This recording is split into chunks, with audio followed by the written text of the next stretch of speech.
Hello friends, welcome to EduTap. So today we are starting with the 13th lecture of CA IIB on the go series for the subject BRBL. And our agenda will be to complete pledge and hypothecation. देखिए module B का one of the most interesting topics है ये। एकदम ध्यान से बातों को सुनते चले जाना, काफी मजा आएगा और मैं इस तरीके से पढ़ा दूंगा जिससे आपको फ्यूचर में कोई भी डाउट ना रहे। तो लेकर प्रभु का नाम, आइए चर्चा शुरू करें। Now before moving ahead, let me inform you कि हमने बहुत एफर्ट्स लेकर आप लोगों के लिए कुछ फ्री मटेरियल तैयार किए। तो डिस्क्रिप्शन बॉक्स में दिए गए लिंक पे क्लिक करने से एक ऐसा पेज खुल जाएगा। Now these e books comprises most important topics, solve past year questions with answer key, practice MCQs and detailed syllabus. करना क्या है, you just need to fill your credentials. तो ये ई बुक्स डाउनलोड हो जाएंगे और एकदम मौज मस्ती से पढ़िए। फर्दर हम कुछ कोर्सेज भी लॉन्च करने वाले हैं, तो stay tune to our YouTube channel. Sir बातें बहुत हो गई, अब आप पढ़ाना शुरू कीजिए। तो आपका हुक्म सर आंखों पे, जैसा आप बोलोगे वैसा मैं मानूंगा। तो देखो, basically we need to understand two topics, pledge and hypothecation. पहले हम इसे समझेंगे and then we are going to switch to this part.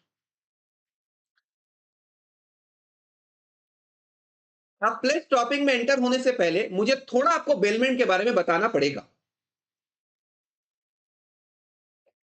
एक बार ये बेलमेंट समझ में आ जाए तो कहीं ना कहीं प्लेज सिंप्लीफाई हो जाता है। सो what do you mean bye bailment? So it is the delivery of goods by one person to another for some purpose upon a contract that they shall, when the purpose is accomplished, be returned or otherwise disposed of according to the directions delivered by the bidder. Now the person delivering the goods is known as bailor, and the person to whom the goods are delivered, he will be called as a bailee. बाप रे बाप, sir पूरा दिमाग के ऊपर से bounce कर चुका है। आप उदाहरण के हेल्प से बता सकते तो बताइए, वरना छोड़ दीजिए। ऐसा हो सकता है कि मैं छोड़ दूं? लो, एक क्या मैं 4 एग्जांपल दूंगा। तो मिस्टर एक्स ने अपनी कार डिलीवर की है टू मिस्टर वाई। किस लिए? कि भैया रिपेयर करके दे दीजिए। So the person who is delivering the goods is known as bailor. तो यहां पर एक्स बेलर हो गया, and the person to whom the goods are delivered, he will be called as a bailee.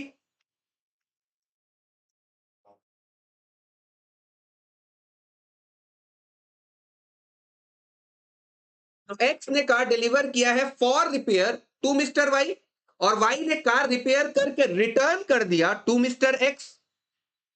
पढ़िए कि a bailment is the delivery of goods. हमारे example में वो गुड्स क्या है? कार। क्या गुड्स डिलीवर हो रहे हैं? Yes. By one person to another. Bailor का नाम है एक्स और बेली का नाम है Y. So it is the delivery of goods by one person to another for some purpose, and that purpose is repairing of car. Upon a contract, एक बार ये purpose accomplish हो जाए तो आपको गुड्स रिटर्न करना होगा। वाई ने देखिए गुड्स रिटर्न कर दिया।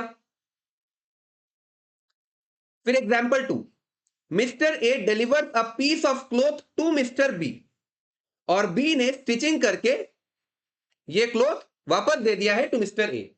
तो ही इज द बेलर और मिस्टर बी है आपका बेली।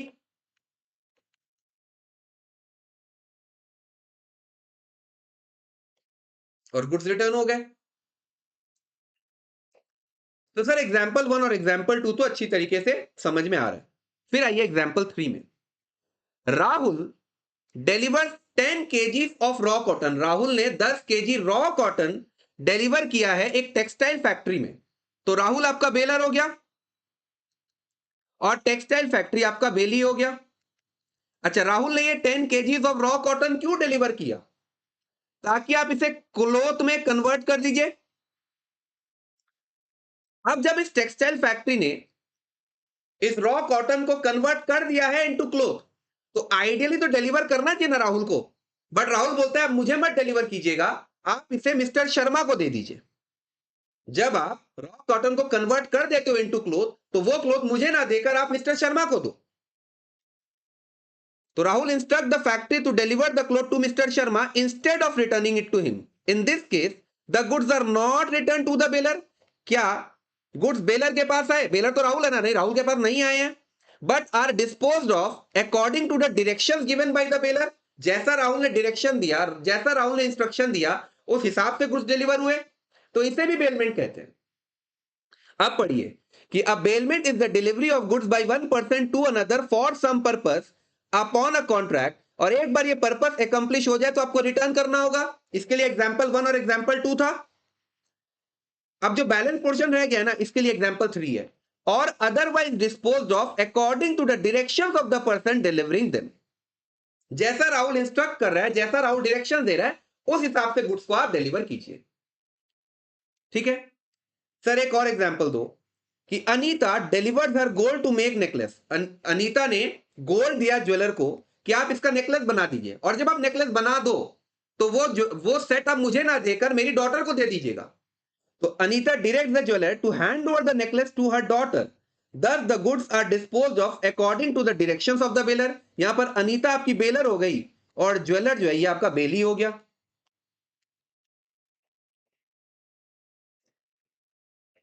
So the person delivering the goods under a contract of bailment is known as bailor, and the person to whom the goods are delivered under the contract of bailment is known as बेली।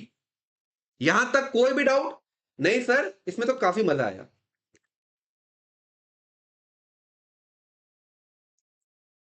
सवाल ये उठता है कि Blaze bailment और pledge में difference क्या है? जैसे यहां पर बेलर बेली है, यहां पर पॉनर पॉनी है। Now what do you mean by pledge? Transfer of goods from one person to another as security for the repayment of debt. Sir क्या इसके लिए भी आपने एग्जाम्पल प्रिपेयर किया है? हाँ, आपसे ज्यादा मैं मेहनत कर कुरा के बैठा हुआ हूं ताकि चीजें एकदम सिंप्लीफाई लगे। तो एक बहुत ही प्यारी सी बच्ची है शीतल, इसके पास एक ज्वेलरी का सेट है। अब ये ज्वेलरी का सेट लेकर जाती है लाला जी के पास और बोलती है इसके अगेंस्ट आप मुझे 5 लाख का लोन दे दीजिए। इसे प्लेज कहते हैं कि transfer of goods from one person, पहली पर्सन है शीतल, टू अनदर, दूसरा पर्सन है लाला जी। गुड्स है आपका jewellery set, so transfer of jewellery set from Sheetal to Lala ji as security for the repayment of debt. Lala ji ने ये ज्वेलरी का सेट क्यों लिया? कि अगर शीतल रीपे नहीं कर पाए, अगर ये लोन का रीपेमेंट शीतल ना कर पाए, तो मैं ये ज्वेलरी सेट बेचकर अपने पैसे को रिकवर कर लूं। Now the person who delivered the goods is called as pawnor, and the person to whom goods are delivered is known as pawnee. अब ध्यान से सुनिएगा, मेरे ना घर का नाम सोनू है, ठीक है, और प्रोफेशनली मुझे सतीश कहते हैं। सिमिलरली यहां पर पॉनर को हम प्लेजर या बोरोवर भी बोल सकते हैं, और पॉनी को हम प्लेजी या लेंडर भी बोल सकते हैं, एक ही बात है। आपका भी तो घर का कोई ना कोई नाम होता ही होगा। हम लोग 90s वाले बच्चे हैं, 100% हम लोगों का घर में नाम होना ही होना है। हम लोग जेनजीज वगैरह नहीं है।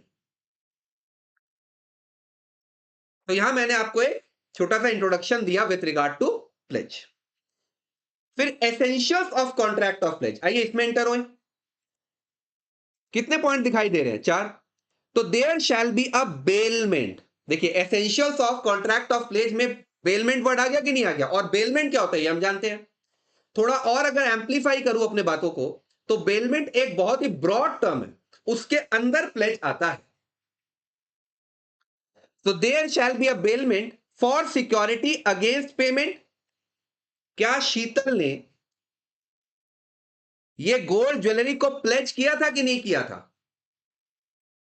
किस लिए प्लेज किया गया है? कि अगर मैं लोन रीपे नहीं कर पाऊं तो लाला जी आप मेरे ज्वेलरी सेट को बेच दीजिएगा, तो it is acting as a security for repayment.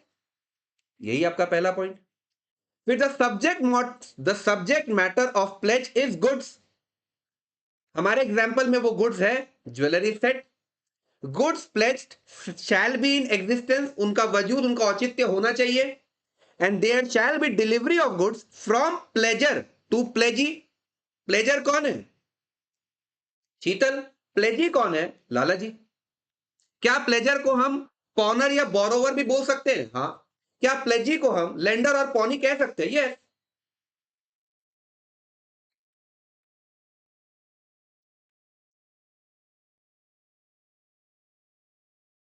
So this is also done.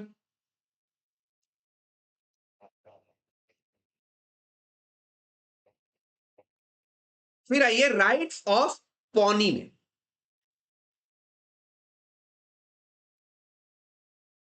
Pony कौन है? लाला जी। तो इनके राइट्स के बारे में हम जानना चाहते हैं। ध्यान से सुनना। शीतल ने ये जो गोल्ड ज्वेलरी प्लेज की है ना, इसका वैल्यू 10 लाख का है। अब इस गोल्ड ज्वेलरी के अगेंस्ट इसने 5 लाख का लोन तो ले ही लिया। फिर ये वापस जाती है लाला जी के पास और बोलती है, सर देखिए मेरा तो ज्वेलरी का वैल्यू 10 लाख का है ना, तो इसके अगेंस्ट मुझे 2 लाख का लोन और दे दीजिए। लाला जी बोलते हैं कोई दिक्कत नहीं है। Now this Lalaji can retain the same gold jewelry as security for the subsequent debt। पहला डेट 5 लाख का था, ये फर्स्ट लोन है, और सेकंड लोन इसने फर्दर एक और लोन लिया 2 लाख का, तो ये क्या आपका सब्सिक्वेंट डेट हुआ या नहीं हुआ? हाँ।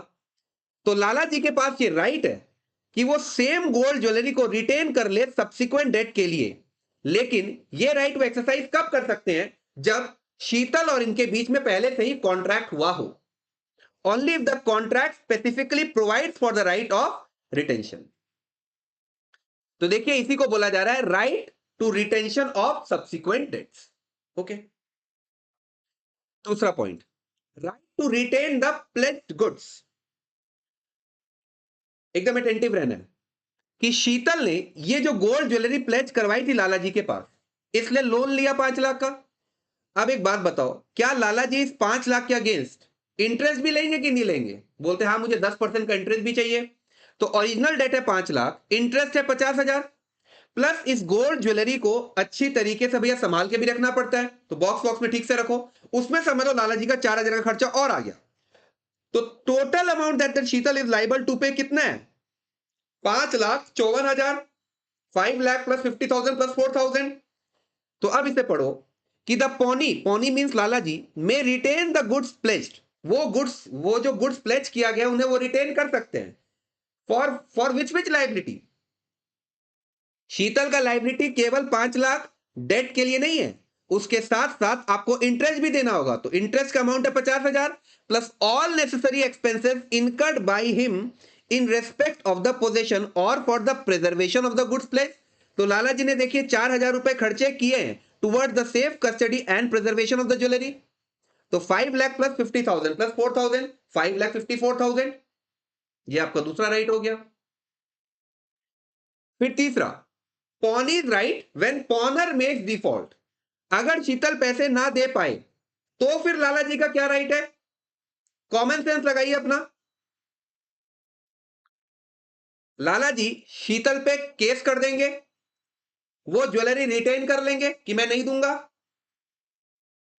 और वो ज्वेलरी सेल भी कर सकते हैं। हाँ, लेकिन सेल करने से पहले उन्हें शीतल को एक नोटिस देनी होगी कि भैया अभी अभी भी टाइम है, आप मेरे पैसे दे दो वरना मैं आपकी ज्वेलरी बेच दूंगा।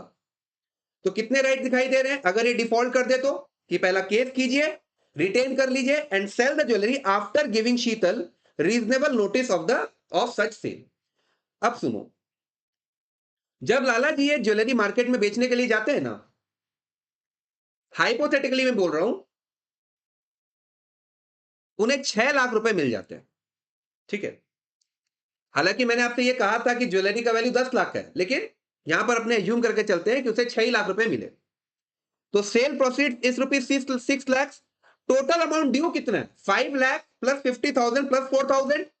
प्रिंसिपल है 5 लाख का, इंटरेस्ट 50,000 और सेफ कस्टडी के लिए 4,000। तो सरप्लस पैसे कितने हैं लाला जी के पास? 6 लाख माइनस 5,54,000, 46,000। तो ये जो सरप्लस है ना 46,000 का, ये रिटर्न करना पड़ेगा शीतल को। मतलब सिंपल बात है लाला जी, आपका ड्यू अमाउंट कितना का था? 5,54,000। ज्वेलरी बेच के 6 लाख है ना, तो 46,000 अब रिटर्न कीजिए शीतल को। सिंपल सा बात है एकदम। लेकिन अगर समझ लीजिए कि लाला जी ज्वेलरी बेचने गए और उन्हें 5 लाख ही मिला, जबकि टोटल अमाउंट ड्यू तो 5,54,000 है, तो शीतल का लाइबिलिटी अभी भी 54,000 का रह गया। तो Sheetal must pay the remaining 54,000 to Lala जी।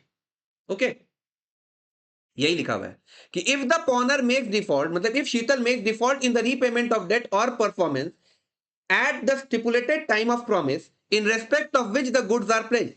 तो pawnee has the following rights. The pawnee may bring a suit against the pawner, मतलब वो केस फाइल कर सकते हैं, वो गुड्स प्लेज को रिटेन कर सकते हैं, उन्हें वो सेल भी कर सकते हैं। पहले आपको नोटिस देना होगा। अब सेल करते समय अगर सरप्लस हुआ तो पैसा अब रिटर्न कर दो शीतल को, और अगर डेफिशिट हुआ तो शीतल को देने होंगे। मतलब शीतल का लाइबिलिटी अभी भी खड़ा है। तो यहां देखिए हमने introduction, essentials of contract of plays and rights of pony complete कर लिया है। क्या आपको थोड़ा स्टोरी फॉर्म में लग रहा है कि नहीं लग रहा है? हाँ सर, चीजें तो एकदम स्टोरी फॉर्म में है। हमने कुछ भी ऐसा नहीं बताया जो आपको बहुत ही ज्यादा डिफिकल्ट या बहुत ही ज्यादा फ्रिक्शन आपके ब्रेन में पैदा करे। Everything is connected with the help of interesting case studies. तो जैसे हमने राइट्स ऑफ पॉनी देखा, वैसे हमें राइट्स ऑफ पॉनर भी देखना है। शीतल का भी तो कोई ना कोई राइट होगा। तो एकदम सिंपल है इसका तो, कि भैया आप अपना लाइबिलिटी का पेमेंट कीजिए, जो भी 5 लाख प्लस 50,000 प्लस 4,000 है, 5,54,000 का आप जैसे ही रीपे करते हो, तो लाला जी आपको गोल्ड ज्वेलरी आपका रिटर्न कर देंगे। तो इसे हम कहते हैं right to redeem. It means to recover back the goods. जो गुड्स आपने दिए हैं वो आप रिकवर बैक कर लीजिए by making payment of the debt. आपका डेट कितना का है? 5 लाख प्लस 50,000 प्लस 4,000। सिंपल है। तो सो पॉनर का क्या है? Right to redeem.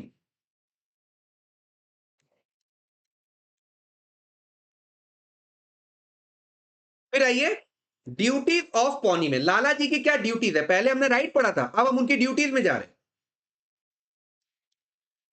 कि आपको ज्वेलरी का एकदम रीजनेबल केयर रखना है। ऐसा नहीं कि वो ज्वेलरी आप जाके अपने वाइफ को दे देते हो कि मेरी, कि आप पहन लो।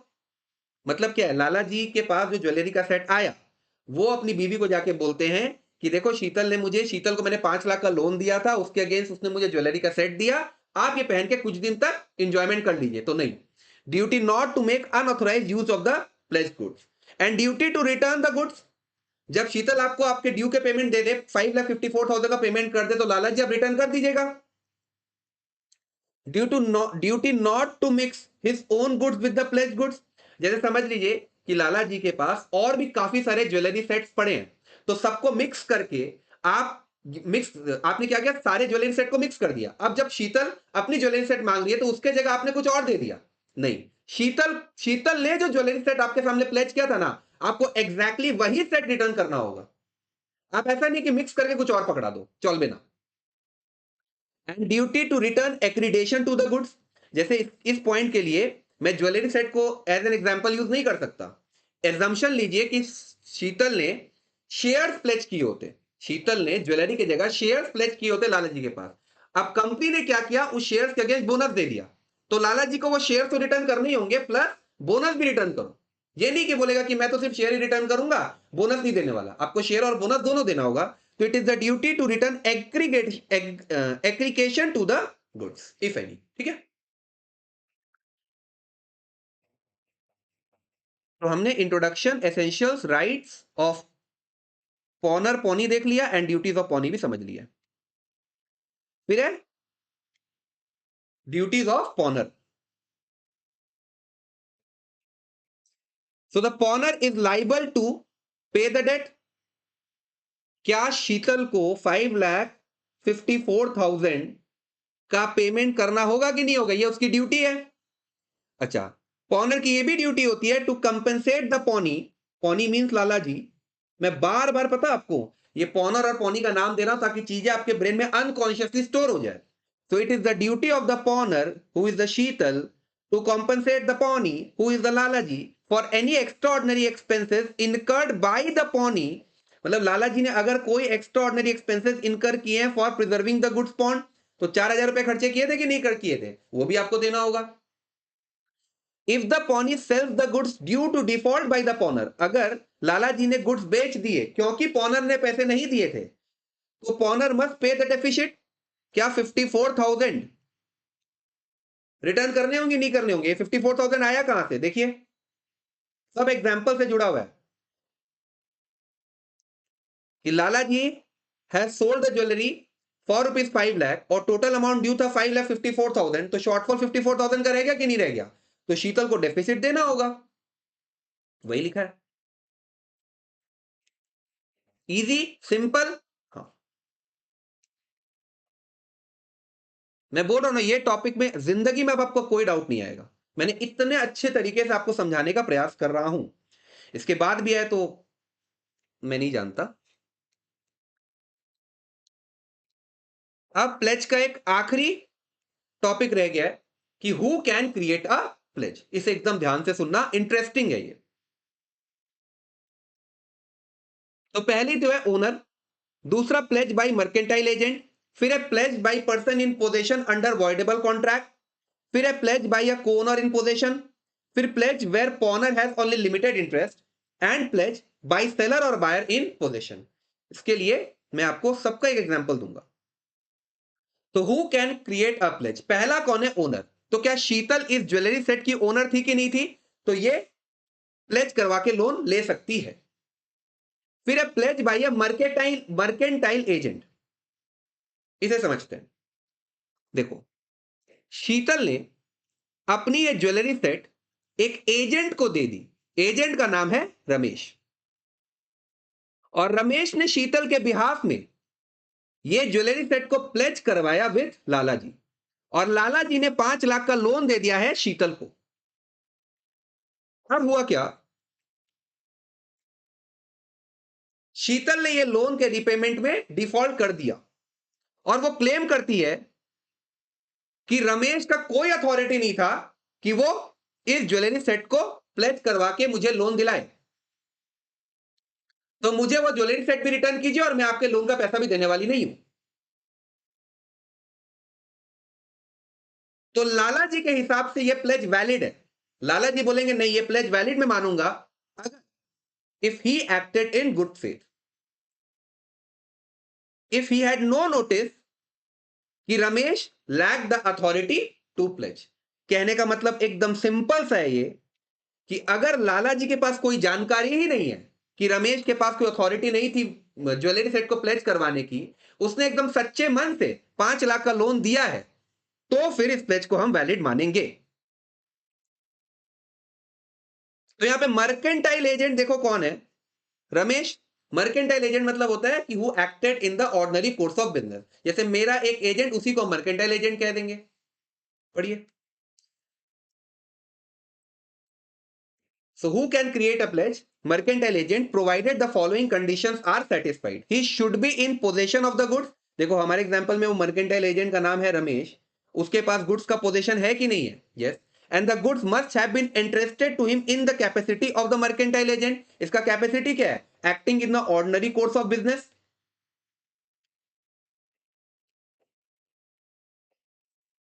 The mercantile agent should create pledge in the ordinary course of business. उसने प्लेज क्रिएट किया, तभी तो लाला जी ने लोन दिया ना. And the pawnee acts in good faith. Pawnee का नाम है लाला जी. ही acted in good faith and he had no notice at the time of pledge that the pawnor has no authority to pledge. समझ में आया ना? तो पहला था आपका ओनर खत्म, and pledge by mercantile agent भी समाप्त होता है. फिर आइए प्लेज बाय अ को ओनर इन पोजीशन. लाइक ये जो ज्वेलरी सेट है, इसको शीतल, राधा और रमा ज्वाइंटली ओन करते हैं. अकेला शीतल को ओनरशिप नहीं. आपकी बात, शीतल, राधा और रमा तीनों ने ज्वाइंटली ओन किया. अब राधा और रमा के कंसेंट से ये गोल्ड से, ये जो गोल्ड नेकलेस है ये अभी भी शीतल के ही पोजीशन में है, मतलब शीतल की अलमारी में है, ये सोच लो। और शीतल ने क्या किया, इस ज्वेलरी सेट को प्लेज करवा के 5 लाख का लोन ले लिया लाला जी से। Now since Sheetal is a Conor, क्या शीतल भी उस ज्वेलरी सेट की एक ओनर है कि नहीं है? राधा रमा है लेकिन शीतल भी तो है ना। तो since Sheetal is a Conor and has possession of the goods with the consent of other को ओनर्स, क्या दूसरे को ओनर्स ने मतलब राधा और रमा ने शीतल को वो गोल्ड नेकलेस अपने अलमारी में रखने की परमिशन दी थी? हाँ। तो she can make a valid pledge of the gold necklace to Lala ji. ठीक है, पढ़िए कि when the goods are owned by many person में है एक शीतल, एक राधा, एक Rama, and the consent of other owners, जैसे कंसेंट मिल गया था अदर ओनर, तो वो अदर ओनर्स है आपकी राधा और Rama. The goods are left in the possession of one of the co-owners, वो है Sheetal. Such a co-owner can make a valid pledge of goods in his possession. Okay, फिर pledge where pawner has only limited interest, ये भी सुनना मजा आएगा। एक बंदा है राम, वो ऐसे ही रास्ते में घूम रहा था, तो सडनली उसको एक मोबाइल फोन मिला, जिसका मोबाइल फोन का हालत बहुत ज्यादा खराब था, तो उसने उसको रिपेयर करवाने में 5,000 रुपए खर्चा कर दिए। बढ़िया बात है। और वो फोन है समझ लो आईफोन।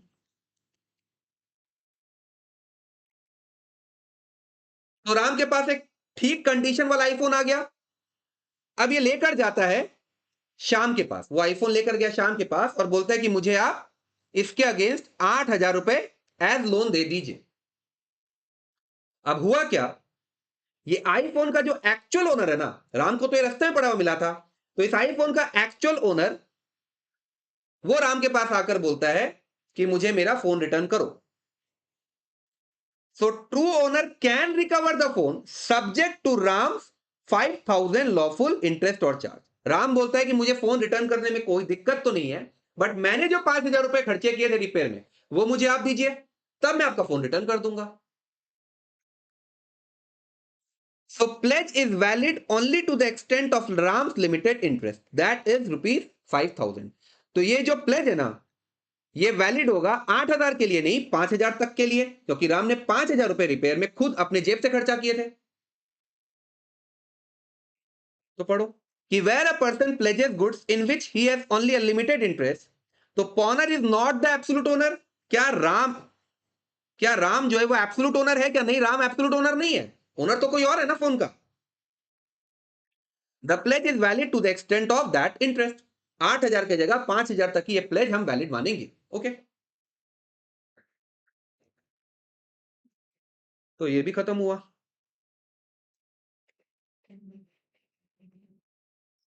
फिर प्लेज बाय सेलर और बायर इन पोजीशन, क्या ये भी मजेदार है? हाँ, देखो शीतल ने अपनी वो गोल्ड ज्वेलरी की सेट बेच दी है राधा को, राधा को वो ज्वेलरी सेट बिक चुका है, लेकिन सेल के बावजूद भी नेकलेस अभी भी शीतल के ही पोजीशन में है। ओके, अब शीतल ने क्या किया, इस ज्वेलरी सेट को प्लेज करवा दिया है विद लाला जी, और लाला जी ने शीतल को लोन दे दिया 5 लाख का। तो अगर ये एकदम ईमानदारी से अपना काम कर रहे हैं, अगर इन्हें इस बात की कोई जानकारी नहीं है कि शीतल ने ऑलरेडी एक ज्वेलरी सेट बेच दिया था राधा को, तो इस प्लेज को हम वैलिड मानेंगे। बस इतना ही है। अब जितना मैं पढ़ा रहा हूं केवल और केवल उतना ही रीड करना कि सेलर, सेलर का नाम है शीतल, शीतल ने ये ज्वेलरी सेट बेच दिया था ना राधा को, तो इसलिए इसे हम सेलर कह रहे हैं। In whose possession the goods have been left after sale can make a valid pledge, Sheetal valid pledge कर सकती है provided the pawnee, pawnee means Lala ji, has acted in good faith and he has no knowledge of the defect in the title of the pawnor. Actually वो jewellery set का valid title किसके पास है? राधा के पास। तो यहां यही बताया जा रहा है कि इस प्लेज को हम वैलिड मानेंगे provided this pawnee has acted in good faith and he has no knowledge of the defect in title of the pawnor. Pawnor है शीतल, ठीक है। तो pledge by seller in position हम लोगों ने समझ लिया। अब है pledge by buyer in position, इसके लिए भी एग्जांपल है, ध्यान से सुनना कि शीतल ने अब की बार राधा को गुड्स बेचा नहीं है, but he has made an agreement to sell, जिसे हम ये भी कह सकते हैं कि मैं आपको गुड्स बेच दूंगी। फिर से बोल देता हूं, शीतल ने अभी तक ज्वेलरी सेट राधा को बेचा नहीं है, but she has made an agreement to sell. तो विथ शीतल्स कंसेंट, शीतल की कंसेंट लेकर राधा ने गोल्ड नेकलेस का पोजीशन ले लिया, और राधा क्या करती है, इस गोल्ड नेकलेस को प्लेज करवाती है लाला जी के पास, और लाला जी ने इन्हें 5 लाख का लोन दे दिया। तो if he had acted in good faith, और उसे कोई नॉलेज नहीं है of any defect in Radha title, तो इस प्लेज को हम वैलिड मानेंगे। एक बात बताओ कि शीतल ने जब ये ज्वेलरी सेट बेचा ही नहीं था राधा को, तो वैलिड टाइटल तो शीतल के पास ही है।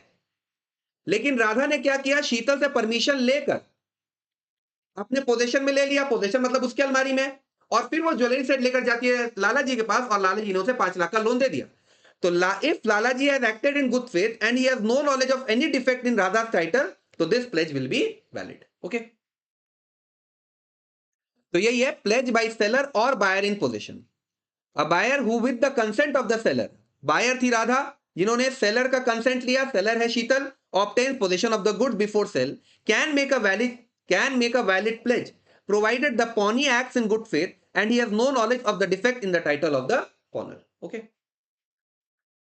तो ओनर हो गया, pledge by mercantile agent, pledge by a co-owner in position, pledge where pawner has only a limited interest, pledge by seller और बायर इन पोजीशन, और आखिरी आपका pledge by person in position under a voidable contract. क्या होता है voidable contract, ये हम लोग मॉड्यूल डी में अच्छे से समझेंगे।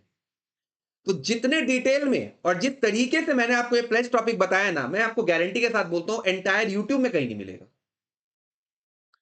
सो introduction done, essentials of contracts of pledge done, rights of pawnor, pawnee भी समझ लिया, पॉनी और पॉनर का ड्यूटीज भी देख लिया, and who can create a pledge, इसकी भी अंडरस्टैंडिंग मिल गई। तो आज के लेक्चर का एक मेजर एजेंडा समाप्त होता है। अब आइए हाइपोथिकेशन में। जैसे प्लेज की अंडरस्टैंडिंग या प्लेज समझने से पहले हमने बेलमेंट की अंडरस्टैंडिंग ली, वैसे हाइपोथिकेशन से पहले हमें चार्ज समझना होगा। So what do you mean by charge? Modes of creating charge over assets, registration of charge, types of charge, floating charge, crystallisation of floating charge, and फिर हम लोग फाइनली आएंगे कंटेंट ऑफ हाइपोथिकेशन। बहुत मजा आने वाला है, बस अटेंटिव रहिएगा। देखो, charge, it encompasses various arrangements जो एक बोरोवर लेता है to secure a loan from a lender. जैसे एक कंपनी के पास कोई प्रॉपर्टी पड़ी है जिसका वैल्यू 10 करोड़ का है। अब ये प्रॉपर्टी को मॉर्गेज करवाकर एसबीआई के पास, प्रॉपर्टी क्या हुई, मॉर्गेज हो गई स्टेट बैंक ऑफ इंडिया के पास, और उसके अगेंस्ट एसबीआई ने इसे लोन दे दिया 7 करोड़ का। तो इसे हम चार्ज कहते हैं। फिर से पढ़ लीजिए कि इट एनकम्पासेस वेरियस अरेंजमेंट, जैसे mortgage is one of the arrangement, ऐसे ही प्लेज आपका दूसरा अरेंजमेंट हो गया, हाइपोथिकेशन आपका तीसरा अरेंजमेंट हो गया। अच्छा, फिर मॉर्गेज, प्लेज और हाइपोथिकेशन में क्या डिफरेंस है ये भी देखेंगे।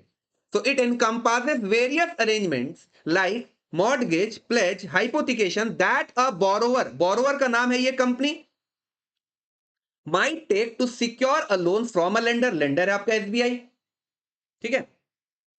लोन की वैल्यू कितनी है, 7 करोड़ की।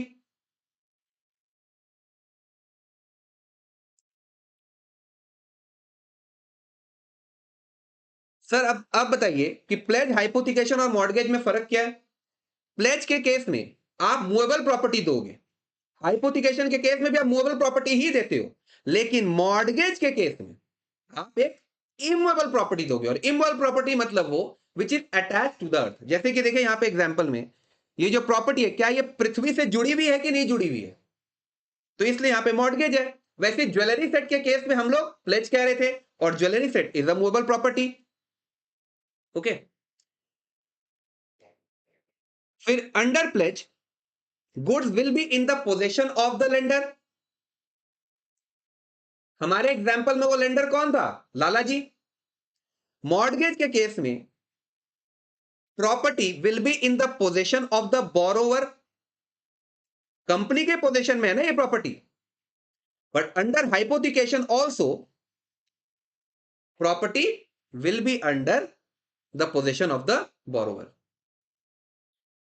प्लेज का बेस्ट एग्जांपल है गोल्ड ज्वेलरी का, आप सेट लेकर जाइए और लोन ले लीजिए। मॉर्गेज का बेस्ट एग्जांपल आप घर गिरवी करवा दो, और हाइपोथिकेशन मतलब एक कार लोन, जो हम लोग कार लोन लेते नहीं है, तो कार तो हमारे पास ही है, हमारी पोजीशन में रहती है, बोरोवर के पोजीशन में, लेकिन हमें लोन मिल जाता है। अच्छा, कुछ और एग्जांपल दे दीजिए प्लेज, हाइपोथिकेशन और मॉर्गेज का। तो जैसे आप शेयर्स ले लीजिए, या नेशनल सेविंग सर्टिफिकेट्स ले लो, यहां पर इन्वेंट्री या गुड्स हो गए, या plant and machinery which are fasten to the earth, जो पृथ्वी से जुड़े हुए हैं। अगर प्लेज के केस में आप डिफॉल्ट करते हो,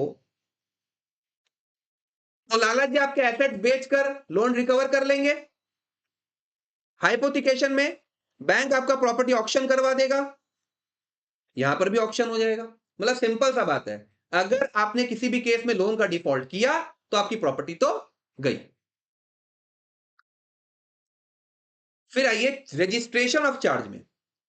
देखिए, यहां पे कंपनी 10 करोड़ का लोन ले रही है, 10 करोड़ की प्रॉपर्टी गिरवी रखवा के 7 करोड़ का लोन ले रही है। अब कंपनी के कुछ शेयर होल्डर भी तो होते होंगे। जैसे समझ लो कि मैंने अगर सीडीएसएल कंपनी के कुछ शेयर्स खरीदे, तो मैं तो ये जानना चाहूंगा ना कि भैया उस कंपनी ने कौन सी प्रॉपर्टी को मॉर्गेज करवा के कितना का लोन लिया। अब मुझे कैसे पता चलेगा?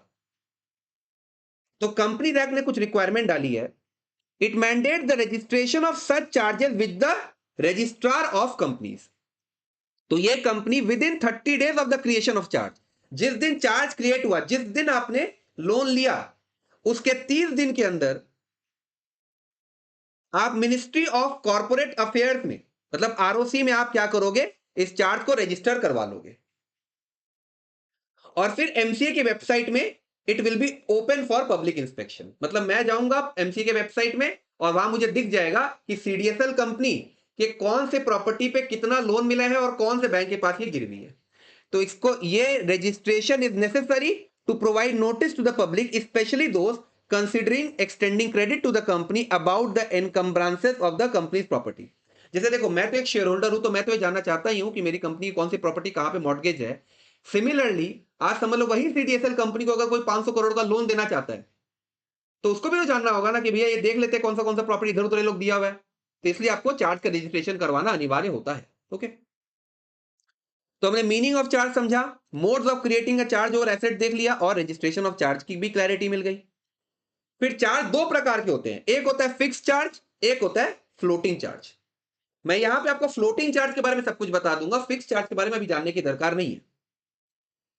तो floating charge floats over changing assets of the company during the course of business. Sir क्या मतलब हुआ? देखिए, कंपनी का नाम है एबीसी मैन्युफैक्चरिंग लिमिटेड, ये जाता है पीक्यूआर बैंक के पास और बोलता है कि मुझे आप वर्किंग कैपिटल लोन दे दीजिए, मुझे आप वर्किंग कैपिटल लोन दे दीजिए 3 करोड़ का। तो ये बोलता है मुझे लोन देने में कोई दिक्कत नहीं है, लेकिन इसके अगेंस्ट मुझे भी तो कुछ चाहिए, मुझे कुछ गिरवी रखिए आप। तो बोलता है एज सिक्योरिटी हम अपने स्टॉक इन ट्रेड, डेटर्स या अदर करंट एसेट्स आपके पास रखवा देते हैं। अब मुझे ये बताइए कि इस कंपनी का जो स्टॉक है वो चेंज होता रहेगा कि नहीं रहेगा? हाँ, जैसे ही माल बिकेगा नया स्टॉक आएगा, फिर वो भी बिक गया तो और नया स्टॉक आएगा। ऐसे ही डेटर्स भी चेंज होंगे, अगर स्टॉक चेंज हो रहा है तो डेटर्स भी चेंज होंगे। तो स्टॉक, डेटर्स और अदर करंट एसेट्स ये कंपनीज के बार बार बदलते रहते हैं। तो फ्लोटिंग चार्ज होता है ना, it is created on entire companies property, और एंटायर कंपनीज प्रॉपर्टी में हम केवल और केवल सर्कुलेटिंग एसेट्स की बात कर रहे हैं। ऐसे एसेट्स जो सर्कुलेट होते रहते हैं, जो चेंज होते रहते हैं, जैसे कि स्टॉक, जैसे कि debtors. It covers present and future property. जैसे एबीसी मैन्युफैक्चरिंग लिमिटेड ने जिस दिन लोन लिया, उस समय जो स्टॉक इन ट्रेड होगा वो आज से 2 महीना बाद तो चेंज हो जाएगा ना। तो इसलिए बोला जा रहा है it cover the present and future property also. और कंपनी जो है ना, इस स्टॉक इन ट्रेड और डेटर्स पे फ्रीली डील कर सकते हैं। वो चाहे तो इस स्टॉक इन ट्रेड को बेच सकता है, बेचना ही होगा, वो स्टॉक तो ना रख के रखेगा। तो अगर वो स्टॉक बेच रहा है तो उसके स्टॉक फिर रिप्लेस भी होंगे, डेटर से जो पैसे आ गए फिर नए डेटर्स खड़े होंगे। और आप जब ये स्टॉक को बेच रहे हो तो आपको कोई परमिशन लेने की दरकार नहीं है इस बैंक से, तो इसे ही कहा जाता है फ्लोटिंग चार्ज। पढ़िए कि it floats over changing assets of the company during the course of business. अब हुआ क्या कि ABC manufacturing limited failed to repay the working capital loan of 3 crore. फिर से मैं बस बोल दे रहा हूं कि एबीसी लिमिटेड ने ये जो 3 करोड़ का वर्किंग कैपिटल लोन लिया था उसके रीपेमेंट में डिफॉल्ट कर दिया। अब बैंक क्या करेगा? बैंक इस फ्लोटिंग चार्ज को कन्वर्ट कर देता है, क्रिस्टलाइज कर देता है इनटू फिक्स चार्ज। मतलब बैंक अब क्या बोल रहा है कि अब जो स्टॉक इन ट्रेड आपके पास है उन्हें आप बेच नहीं सकते, वो हमारा ही है। पढ़िए कि after crystallisation the charge attaches to the assets existing on that date. जिस दिन एबीसी मैन्युफैक्चरिंग लिमिटेड ने वो वर्किंग कैपिटल लोन का डिफॉल्ट किया, उस पर्टिकुलर डेट में जितने भी आपके स्टॉक इन ट्रेड हैं वो सब कुछ हमारा है। अब वो स्टॉक इन ट्रेड समझ लो, अगर रॉ मटेरियल के कंडीशन में या डब्ल्यूआईपी के कंडीशन में, फिनिश गुड्स के कंडीशन में, उससे कुछ फर्क नहीं पड़ता, वो सब कुछ बैंक का ही है। तो crystallization means conversion of floating charge into fixed charge. It occurs on the happening of a triggering event such as default. मतलब एबीसी लिमिटेड ने डिफॉल्ट कर दिया in the repayment of working capital loan. तो after crystallisation the charges attaches to the assets existing on that date, the company loses freedom to deal with those assets in the ordinary course of business. चीजें अगर समझ में आएंगी ना, तो मैं बता रहा हूं कंटेंट का रीडिंग कुछ भी नहीं है। तो क्रिस्टलाइजेशन ऑफ फ्लोटिंग चार्ज जो मैंने आपको ऊपर बताया, उसको मैंने थोड़ा पिक्चर फॉर्म में आपके सामने प्रस्तुत करने का प्रयास किया है कि स्टॉक और डेटर्स, पहले तो बैंक कोई इंटरफेयर नहीं कर रहा था, कंपनी फ्री है भैया, आप धंधा करो इसमें। बट जैसे ही डिफॉल्ट हुआ, अब आफ्टर क्रिस्टलाइजेशन, अब ये डेटर्स और स्टॉक पे बैंक का कंट्रोल आ गया है। Company can not sell stocks, company can not collect debts. ठीक है, तो मीनिंग खत्म, mode, registration, types of charge भी समझ लिया, फ्लोटिंग चार्ज भी देख लिया, और क्रिस्टलाइजेशन ऑफ फ्लोटिंग चार्ज की भी अंडरस्टैंडिंग मिल गई। अब हम फाइनली कंटेंट ऑफ हाइपोथिकेशन में आ रहे हैं, और मैं बता रहा हूं इसमें कुछ भी नया नहीं पढ़ेंगे, ऑलरेडी जो अंडरस्टैंडिंग ऊपर डेवलप हो चुकी है, बस उसे खाली कनेक्ट या रिलेट करना है। सो what do you mean bye hypothecation? तो हाइपोथिकेशन को डिफाइन किया गया है सरफेजी एक्ट 2002 में। सर सरफेजी एक्ट हम लोग के मॉड्यूल सी का टॉपिक है, जो जबरदस्त इंपॉर्टेंट है आपके एग्जाम के लिए, वो मैं बाद में बताऊंगा। अभी के लिए बस इतना याद रखो कि हाइपोथिकेशन को डिफाइन किया गया है सरफेजी एक्ट। क्या hypothecation is a type of charge, it's a mode of charge? हाँ, तो it is a charge in और upon any movable property. Movable property से ही आप हाइपोथिकेशन के कंसेप्ट को रिलेट करोगे। एग्जिस्टिंग और फ्यूचर, जैसे स्टॉक और डेटर्स एग्जिस्टिंग थे, और वो स्टॉक और डेटर्स जो अभी तक आए नहीं है वो फ्यूचर वाले हो गए। प्रेजेंट और फ्यूचर पे हाइपोथिकेट क्रिएट होता है ना, देखिए present and future property. So definition of hypothecation in SARFAESI act, a charge in और upon any movable property existing और future created by a borrower. Borrower का नाम था ABC manufacturing limited, in favour of a secured creditor. Creditor कौन है, कौन पैसे दे रहा है? Bank. Without delivery of the possession, mortgage के केस में आप गुड्स का पोजेशन नहीं देते, स्टॉक कह लीजिए या डेटर्स कह लीजिए, सब तो इसी के पोजीशन में है ना। Of the movable property to such creditor as security for financial assistance. It includes the floating charge. क्या होता है फ्लोटिंग चार्ज, ये आप जानते हो, and crystallisation of such charge into fix charge on movable property. तो हमने फ्लोटिंग चार्ज भी बताया, हमने क्रिस्टलाइजेशन ऑफ फ्लोटिंग चार्ज भी समझाया। Ownership remains with the creditor and the bank has the priority. अच्छा ध्यान से सुनो, पोजेशन जो होता है ना, पोजेशन जो होता है ये बोरोवर के पास रहेगा, लेकिन ओनरशिप जो है वो तो क्रेडिटर की है। ठीक है, फिर मॉर्गेज और हाइपोथिकेशन में क्या डिफरेंस होता है? तो hypothecation differs from mortgage primarily in two aspects. It relates to movable property, it does not involve transfer of interest in the property to the creditor, but only creates a equitable charge in the favor of lender. तो sir ये तो आपने ऊपर बता ही दिया था। Mortgage आपका immovable property के रिगार्ड में होता है, हाइपोथिकेशन आपका मूवेबल प्रॉपर्टी के रिगार्ड में होगा। ठीक है।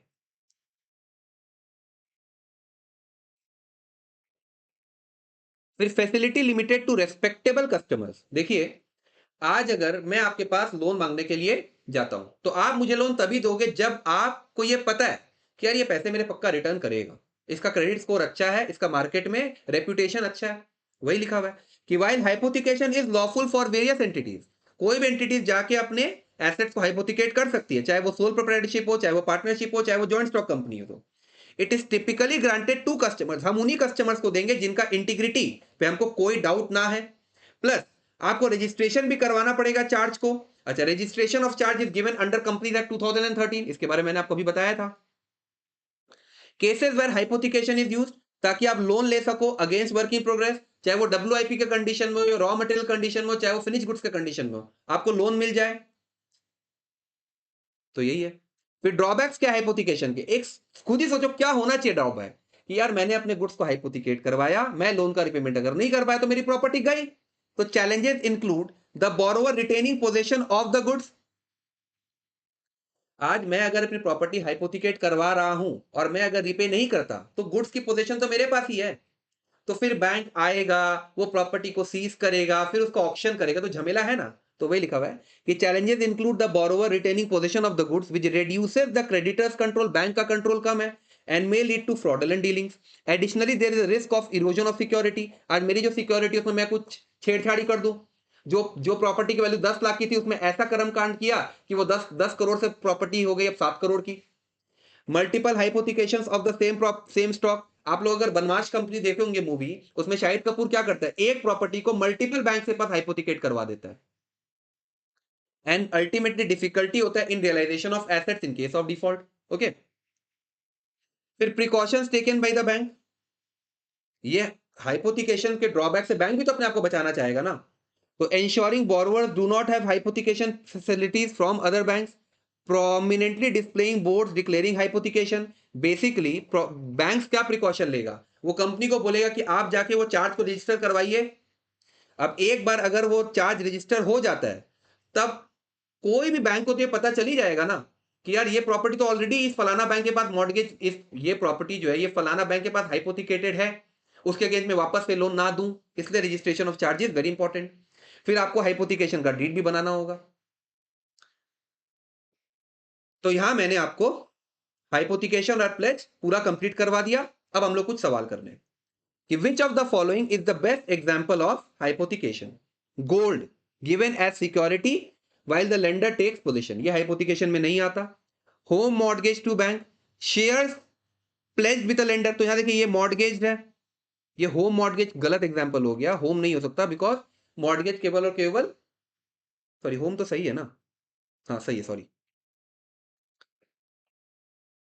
तो गोल्ड आपका प्लेज के रिगार्ड में होता है, मॉर्गेज आपका immovable property attach to the earth होगा, शेयर्स भी आपका मूवेबल प्रॉपर्टी में ही होता है। तो करेक्ट आंसर है B, a car financed by a bank while the borrower continues to use it.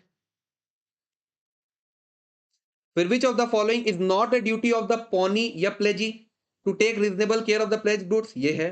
To return the goods when the debt has been repaid, ये भी है।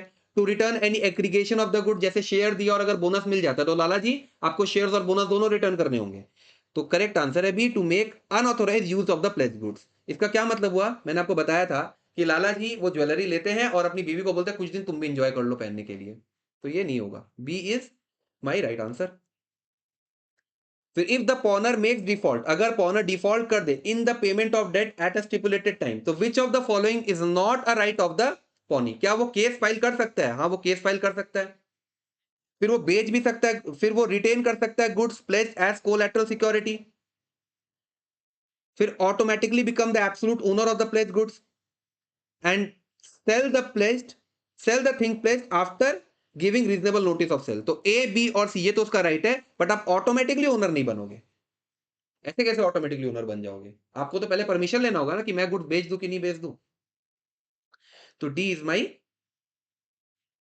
सही जवाब। ओके।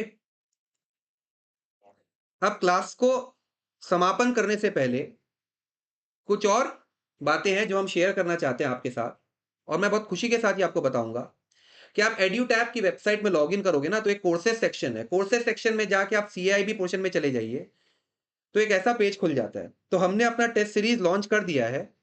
ये टेस्ट सीरीज में आपको सॉल्व प्रीवियस ईयर क्वेश्चंस मिल जाएंगे, chapter wise mock test मिलेगा और फुल लेंथ मॉक टेस्ट भी है।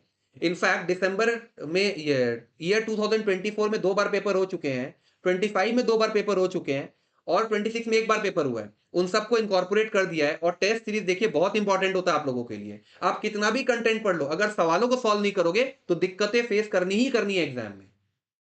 तो ये पहली बात। दूसरा, हमारा मास्टर कोर्स भी लॉन्च हो चुका है, तो इसे भी आप अवेल करके इसे भी आप इंजॉय कर सकते हो।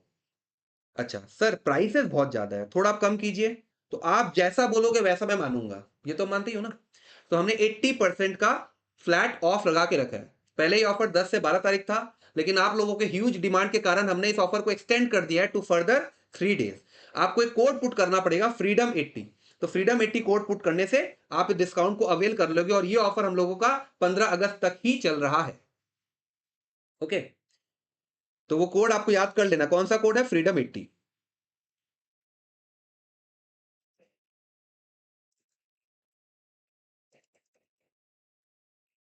So this was all about today's lecture. अपने हेल्थ का ध्यान रखिए। आप लोगों के लाइक और कमेंट्स हम लोग बहुत ज्यादा अप्रिशिएटेड फील करते हैं, क्योंकि हम लोग भी कम एफर्ट्स नहीं देते। तो do like, do share, do comment, turn on the bell notification, and do take very good care of your parents. Thank you and tata, bye bye.